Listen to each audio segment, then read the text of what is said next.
आज के case studies के इस लेक्चर में बात करेंगे डाइवोर्स की, और जब डाइवोर्स की बात होगी तो बात करेंगे पुराने कानून की और बात करेंगे नए कानून की। पुराना कानून कब आया था? 1955 से लागू है। तो नया कानून कब आया ये जानना आपको बहुत जरूरी है, क्योंकि पुराने कानून में कई कंडीशंस थी और नए कानून में कई कंडीशंस को हटा दिया गया है।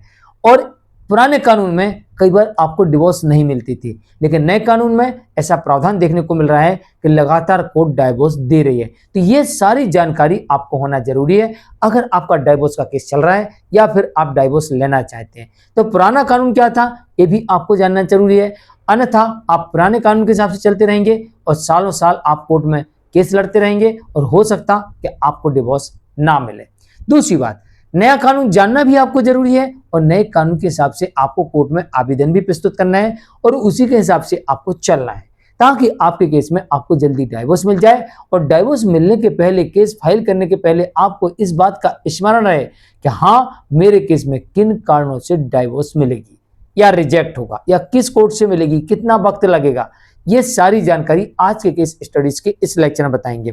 तो आपको आज के केस स्टडीज के इस लेक्चर में वो कारण भी बताएंगे और नया कानून भी बताएंगे और पुराना कानून भी बताएंगे। जय जैनेंद्र, मैं मुकेश जैन। वीडियो को लाइक और शेयर कर दीजिए और इस तरह के जजमेंट्स पाने के लिए दिए गए नंबर पर आप हमें संपर्क कर सकते हैं। चलिए शुरुआत करते हैं। दरअसल जब भी हमारे मन में डाइवोर्स का विकल्प आता है तो सबसे पहले हम एक ही बात याद करते हैं, किस कानून में डाइवोर्स का प्रावधान है, और फटाक से याद आता है हिंदू मैरिज एक्ट 1955 सेक्शन 13। अब 13 में दो विकल्प आपको मिल जाते हैं, ए और बी। अब ये विकल्प ये कहता है कि भाई साहब आपको एक तरफा डिवोर्स लेना है, और बी विकल्प ये कहता है कि आपको म्यूचुअल यानी कि आपसी सहमति से डिवोर्स लेना है। तो भाई साहब आपसी सहमति से डिवोर्स तो दोनों के आपस के समझौते के आधार पर मिल रहा, लेकिन फिर भी उसमें आपको 2 साल 3 साल का वक्त लग रहा। तो नया कानून ये कहता है ना, आपको 2 साल 3 साल का वक्त नहीं, आपको 2 महीने 3 महीने का वक्त नहीं, अरे अब तो आपको 1 महीने में डिवोर्स देके हम फ्री कर देंगे। तो नया कानून ये कहता है। और जब एक तरफा डाइवोर्स की बात आती है तो कई बार आपको इसमें नहीं मिलता डिवोर्स, लेकिन नया कानून ये कहता है कि हाँ, आपको डिवोर्स मिल सकता है। तो सबसे पहले बात कर लेते हैं कारण, क्या क्या कारण होना चाहिए आपके केस में अगर आप वन साइडेड डाइवोर्स लेने के लिए जाते हैं।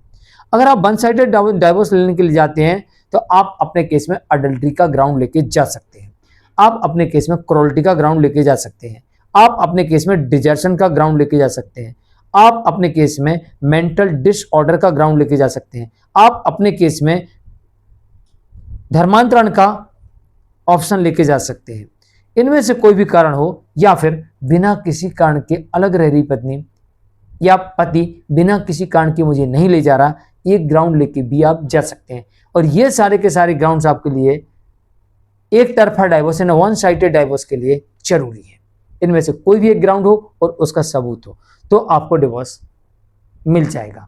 और आरोप लगा दिए और साबित नहीं कर पाए तो आपका डिवोर्स रिजेक्ट हो जाता था, लेकिन अब नहीं होगा। क्यों नहीं होगा और किस कोर्ट से नहीं होगा ये भी आपको बताएंगे। और आप म्यूचुअल में जाते हैं आपसी सहमति से, तो फिर यहां पर आपको आवश्यकता ही नहीं है। चलिए सबसे पहले बात कर लेते हैं कानून की। कानून क्या कहता है? वन साइडेड डाइवोर्स के लिए जाते हैं तो कानून ये कहता है कि जिस दिन से शादी हुई है उस दिन से कम आपको 2 साल या इससे अधिक समय आपका हो जाना चाहिए, शादी के दिनांक से लेके आज तक। अब आप लोग इस पीरियड में चाहे साथ रहिए चाहे आप अलग अलग रहिए, लेकिन आपको शादी के दिनांक से लेके आज तक 2 साल या इससे अधिक का वक्त होना चाहिए, तभी आप वन साइडेड डाइवोर्स के लिए जा सकते हैं। और इसमें आपको 6 महीने का कूलिंग पीरियड भी दिया जाएगा। फिर इसके बाद में आगे प्रोसीडिंग होगी और फिर निर्णय लिया जाएगा कि आपको डिवोर्स देना कि नहीं देना। अब नए जजमेंट्स जो आ गए हैं तो नया कानून क्या कहता है? नए जजमेंट्स देखने पे पता लगता है कि नया कानून ये कहता है कि अब आपको 2 साल नहीं 1 साल, शादी के दिनांक से लेके 1 साल, इतना ही अगर आपने अलग रह लिया या फिर आपका समय हो गया तो अब आपके पास में डिवोर्स का ग्राउंड बन जाता है और आप इस ग्राउंड पर डिवोर्स ले सकते हैं। जो 6 महीने का कूलिंग पीरियड था, न्यायालय से आप निवेदन करके इसे भी हटवा सकते हैं। तो आप जाएंगे उसी नियम के अंतर्गत 13A में, लेकिन कोर्ट में निवेदन करिए कि परिस्थितियां ऐसी ऐसी हैं। तो वक्त जाया ना जाए, इस कारण से जो 2 साल का पीरियड है शादी दिनांक से उसको घटाकर 1 साल कर दिया जाए। ऐसे जजमेंट देखने को मिलते हैं कि हाँ हो जाएगा। दूसरी बात, 6 महीने का कूलिंग पीरियड भी हटा दिया जाए और न्यायालय परिस्थितियों को देखने के बाद इन दोनों चीजों में कटौती कर देगी और इसके बाद आपका केस आगे चल पड़ेगा। अब बात कर लेते हैं म्यूचुअल डाइवोर्स की कंडीशंस की और नए कानून की। म्यूचुअल डाइवोर्स की पुरानी कंडीशंस क्या कहती है? ये कहती है कि भाई आप लोगों के बीच में कम से कम 1 साल, कम से कम शादी के दिनांक से लेके आज दिनांक तक 1 साल का वक्त होना चाहिए। इतना तो आपको एडजस्ट करना पड़ेगा। अब नहीं हो रहा तो आप डिवोर्स का केस फाइल करिए। अब जब आप डिवोर्स का केस फाइल करते हैं तो 6 महीने का कूलिंग पीरियड मिलेगा। तो अब यहां पर नया कानून ये कहता है कि शादी के दिनांक से लेके आपको 1 साल अलग रहना या फिर 1 साल आपके इससे लेके तलाक के केस तक के लिए 1 साल का वक्त गुजरना, ये जरूरी नहीं है। आज शादी हुई, कल अगर आप डिवोर्स लेना चाहते हो तो आप ले सकते हो। ऐसे जजमेंट देखे जाते हैं। और साथ ही जो 6 महीने का कूलिंग पीरियड है, कोर्ट उसे भी कहती है इसे भी हटा लिया जाएगा और 6 महीने का कूलिंग पीरियड भी हटा लेती है। तो ऐसे में आपका बहुत समय में बच जाता है और फिर इसमें ज़्यादा समय कोर्ट नहीं लगाती है और म्यूचुअल डाइवोर्स में आपको 1 महीने के भीतर भीतर भी डिवोर्स दे देती है। अब बात कर लेते हैं उन केसेस की जिन केसेस में कोई ग्राउंड ही नहीं है या फिर आप केस हार चुके हैं फैमिली कोर्ट से, हाई कोर्ट से, तो भी आपके पास में ऑप्शंस है कि अभी भी डिवोर्स मिल सकता है। और अब डिवोर्स मिलता है उन केसेस में जहां पर आपके पास में कोई सबूत नहीं है फिर भी आप डिवोर्स लेना चाहते हैं। तो यहां पर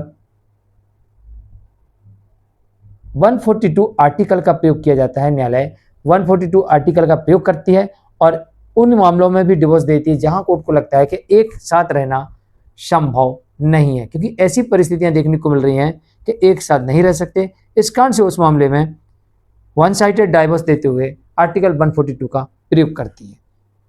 तो वन साइडेड डाइवोर्स के लिए सबसे पहले जो कंडीशन मैंने बता दी वो है कि शादी कम से कम 1 साल या उससे अधिक समय से अलग साथ रहना या अलग रहना, लेकिन शादी से लेकर उस दिन तक का ये समय होना चाहिए।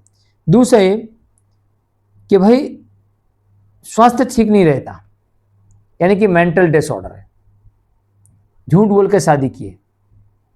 नंबर 3 अडल्ट्री, व्यभिचार। नंबर 4 क्रूरता, क्रुअल्टी। नंबर 5 परित्याग, desertion. Number 6 mental disorder. Number 7 धर्मांतरण।